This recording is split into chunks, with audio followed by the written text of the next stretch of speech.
Okay, sa video ngayon, magre-replace tayo ng halogen bulb na H4 ng KTM RC200 Gen 2. Nakabil tayo sa online ng Motoled. Nirecommend din naman nila dealer, kanilang mechanic. Recommended nila magpalit na rin ng LED bulb. Kasi nga, ang issue lang naman dito sa ating RC200 ay syempre halogen bulb, mainit. Laging naka-on ang light natin, so nalulusaw itong headlight assembly, headlamp. So, recommended nila na palitan na natin. So, wala naman daw maging problema sa warranty, sa electrical. But as long as H4 din. So, katulad to, nakapunta yung Motoled. So, tinignan ko rin sa Shopee. Nakalagay naman for RC200 naman siya. So, ito, H4.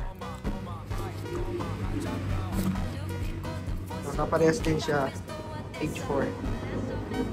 So, ang in-order ko ay pag low siya, yellow. Pag high, white siya. So, kaya yun ang in-order